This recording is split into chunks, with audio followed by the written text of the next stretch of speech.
لا الہ الا اللہ محمد رسول اللہ۔ ایک آدمی کے دو بیٹے تھے۔ ایک بیٹا جو ہے وہ کسی جرم میں بیچارہ ناحق قید ہو گیا۔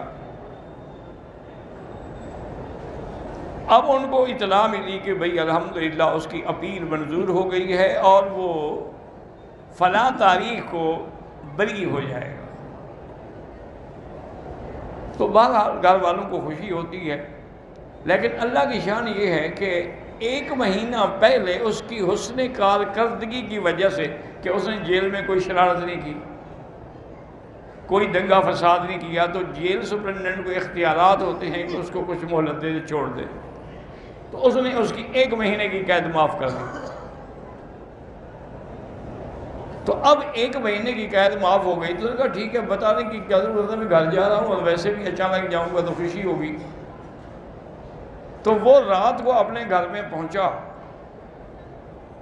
تو اس کی بیوی جو ہے وہ صحن میں چارپائی پہ لیٹی ہوئی تھی، اس نے آ کے اس کو اٹھایا، وہ بھی خوش ہو گئی، چلو میرا خاوند آ گیا ہے۔ اور انہوں نے وہیں، چونکہ اتنے عرصے سے قید میں تھا، اس کو عورت کی تڑپ تھی بیوی کی، تو وہیں چارپائی پہ لیٹ کے میاں بیوی نے مجامعت شروع کی۔ اس کے باپ اور بھائی جو تھے وہ پانی لگانے کے لیے فصل میں گئے ہوئے تھے، وہ واپس آئے۔ انہوں نے دیکھا کہ ایک آدمی جو ہے وہ میری بہو کے ساتھ لیٹا ہوا ہے۔ یہ تو تصور بھی نہیں تھا نا کہ میرا بیٹا ہو سکتا۔ انہوں نے کہا وہ تو ایک مہینے کے بعد آئے، تو اس کے ہاتھ میں کسی تھی نا، وہ کسی ماری گردن کاٹ دی۔ جب گردن کاٹ کے سامنے آئی تو حیران ہو گیا، تو میرا بیٹا ہے۔ اب رونے سے کیا ہو سکتا تھا؟ تو اس لیے اگر آدمی آداب شریعت پہ عمل کرے اور جلد بازی سے کام نہ لے تو اس میں بے انتہا فائدہ بھی ہوتا ہے۔ اس لیے اب دیکھیں نا کہ بندہ خود تصور کریں کہ اگر کسی کے دروازے پہ اللہ کا نبی کھڑا ہو، سرکار دو عالم کھڑے ہوں، تو ہو سکتا ہے کہ حضور کے لیے دروازہ نہ کھولے، لیکن پھر بھی آپ کھڑے ہو جاتے، سلام کرتے، اور 3 دفعہ میں اگر جواب نہیں آیا تو واپس چل پڑتے۔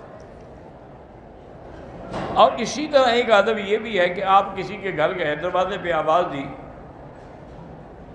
اور اندر سے بیوی نے کہا کہ بھائی تمہارا بھائی یہاں نہیں ہے، تم جاؤ پھر واپس آنا، فَإِن قِيلَ لَكُمْ ارْجِعُوا فَارْجِعُوا، اگر کہیں کہ لوٹ جاؤ تو لوٹ جاؤ۔ حضرت ابن عباس رضی اللہ تعالیٰ عنہ ہمیشہ افسوس فرماتے تھے، کہتے بھی اس آیت پر ہمارا عمل نہیں ہو سکا، اس لیے کہ ہمیں تو کوئی نہیں کہتا کہ واپس جاؤ، کوئی کہے واپس جاؤ تو ہم واپس جائیں نا، تو لہٰذا یہ آیت تو ہمارے عمل سے رہ گئی۔ اس لیے ہمیشہ آداب شریعت جو ہیں اس کے اندر اللہ تبارک و تعالیٰ کی کروڑوں حکمتیں ہیں، اور اس میں اللہ تعالیٰ کی کروڑوں رحمتیں ہیں۔ اگر انسان شریعت پہ چلے تو 1000 برائیوں سے بچ جاتا ہے۔